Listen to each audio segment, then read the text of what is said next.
Welcome back to Raising Deaf Kids. So, one of our Facebook group members mentioned and said, currently we're struggling at bedtime and waking up with his cochlear implant. So, I've heard this from parents before, and I know bedtime can be a little difficult with kids with cochlear implants or hearing aids because they typically don't sleep with these on. And so, if your child wakes in the middle of the night or isn't easy to get to sleep, they can't hear you in the process of it all, just to add an extra layer. And, this is happening at the time of the day where everyone is the most tired and cranky at the nighttime bedtime routine.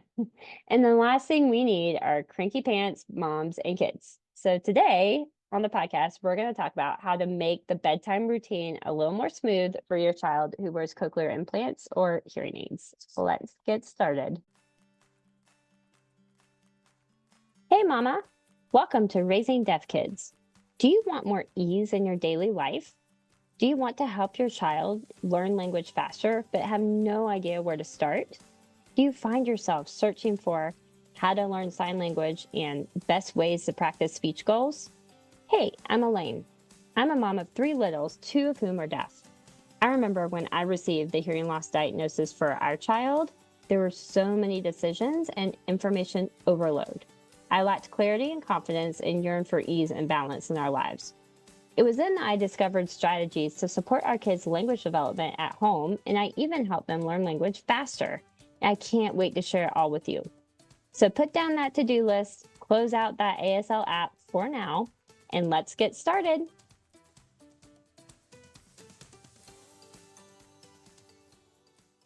Did you know that I have a free community of women just like you? Busy moms who want to help their kids learn language faster while still getting all of the things done in the house each day. In the community, we share strategies to help our kids learn language faster and lean on each other for encouragement and support in this up and down journey of hearing loss with your kids. If you haven't found your community yet, then welcome home, Mama. Come join us at facebook.com/group/raisingdeafkids. So I actually really like the bedtime routine. I know I'm like one of those weird parents and weird people, but I love it because it's a chance to connect individually with each of my kids and to spend a little one-on-one time with them. So I started a bedtime routine with my kids when they were literally babies. Like as soon as they were sleeping 7 to 8 hours, consistently at night. So about 3 to 4 months old, we started a bedtime routine. And I've always found it to be a really sweet time of the day once we get everyone settled down. Now, I know that's not everyone's case. I know bedtime is also cranky pants time, and emotions are running high from everyone. I get it, you guys. And to add fuel to the fire, when you have a kid with hearing loss, they may not be able to hear you through some of it, which makes it extra more challenging. So, today on the podcast, I want to give you 3 tips that have helped my kids with cochlear implants have a smooth transition to bedtime. So, the first thing that we do to kind of like smooth out the process is we have a quiet activity together in our kids' bedroom. So what could this look like? This could look like reading a book together. This could look like playing with a toy quietly and calmly, or anything to settle down that does not involve a phone or a computer screen. Okay, so part of bedtime and making bedtime smoothly is what you do before bedtime. And kids need a settle down time, just like adults, right? As an adult, you probably can't just get in the bed and fall asleep. I mean, I can, but I guess I have a special skill. I'm always a tired mom. I can get in the bed, go right to sleep, but my husband cannot. And a lot of people I know can't. You need a like settle down, get sleepy routine. So do your kids. They need to settle down. They can't just go from playing, doing all this stuff to like crashing in bed and going to sleep. That doesn't make any sense. That's not possible. So they need settle down time before bed. And they need to do this away from screens and away from other kids in the house and other stimuli. And this is also going to be a really good time for you to connect individually with your child. And this starts getting them ready for bed. So when the actual bedtime gets here, it's easier because they are calmed down and ready for it. So what I want you to do to kind of start this settle down routine, as I like to call it, is I want you to pick a few favorite books and read them together. This is also a big opportunity to practice language here. If your child doesn't like reading books, you can sit and talk about your day. You can sit and like color, do some stickers, anything that is calming and relaxing. Number two, another thing that helped my kids have a smoother transition is we explained what's going to happen during the rest of the bedtime routine once their cochlear implants come off, or if your child has hearing aids, once their hearing aids come off and they can no longer hear you. So you want to prepare your kids for the rest of the bedtime routine. So when their cochlears or hearing aids are off and they can't hear you, they know what the next steps are going to be and they know what's coming. And kids like to be prepared for stuff. They like to know what's coming. And once those devices come off, they can't hear you and it's harder for you to explain the process and like what's happening to them. So I want you to talk about it before they take them off and before they go to bed. Talk about it like this. Say, we're going to take off the cochlear or your hearing aid.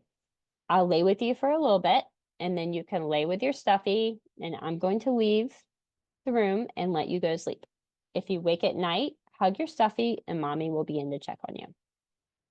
Right, so this just kind of explains them and walks them through what's going to happen for the rest of the night and what is the plan if they wake up at night, which we're going to talk about in a second, and they have their devices off and they can't hear and they get scared, what's going to happen in that case so they know what to do next at that time.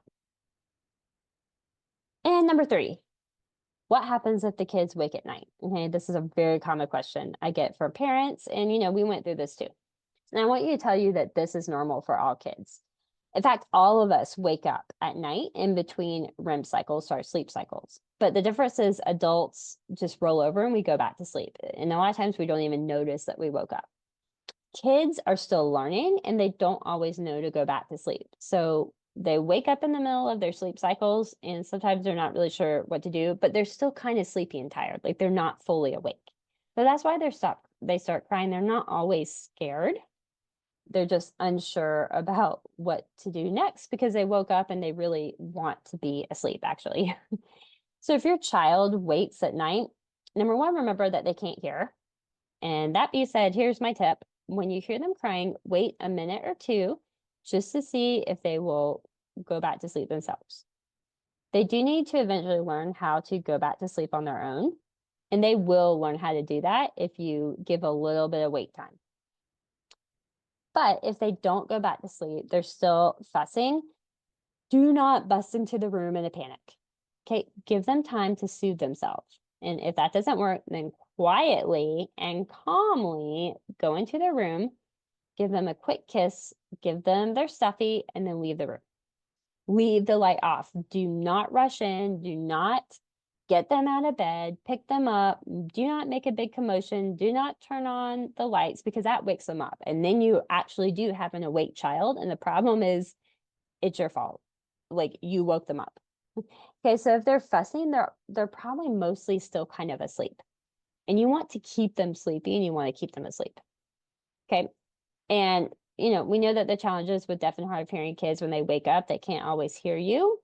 And so you do want to be attentive if they're crying too much, to go in there and just put a hand on their back and let them know that someone is there. And since they can't hear you, you do have to do that physically, but do that in a quiet, calm, lights off way so that they can easily go back to sleep.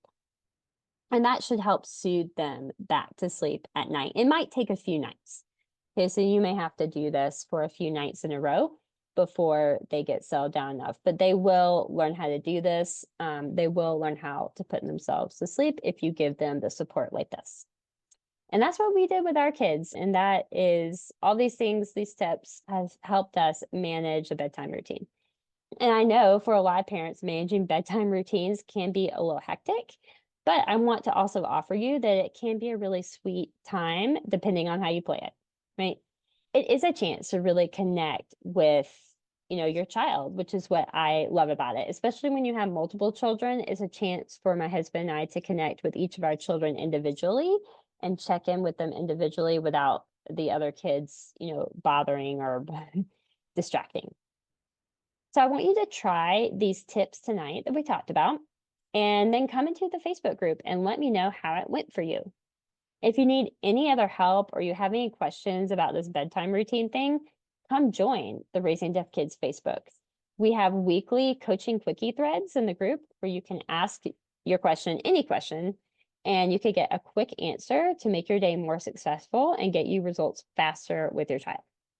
I hope this episode today, gave you some really great tips to hopefully make bedtime a little easier tonight or a little easier this week. And I know as parents, we want the absolute best for our kids. And unfortunately, kids and kids with hearing loss don't come with a handbook.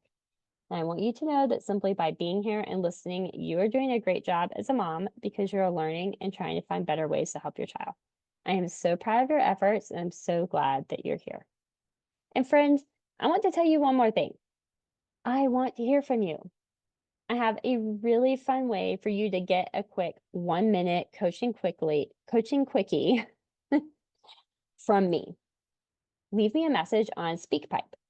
You can ask a question and I'll answer it live on the podcast. Or you can let me and others know how the podcast has impacted you and your family. I'll air your message live on the podcast each week so you can be a little Insta famous on the podcast. So go to raisingdeafkids.com/contact right now to leave me a message. And I hope you have a great rest of your week. I'll see you next week. Hey, Mama. I hope you enjoyed today's episode. If so, would you take 30 seconds and subscribe to this podcast? I never want you to miss an episode and to be without valuable information to help you and your family. Also, please leave a quick written review for the show on Apple Podcasts. It lights me up to know this podcast is helping you. Now go check off the rest of your to-dos so you can love on your family today. And I'll meet you here every Tuesday and Thursday for podcast episodes to support your whole family and language learning. Ciao, Mama.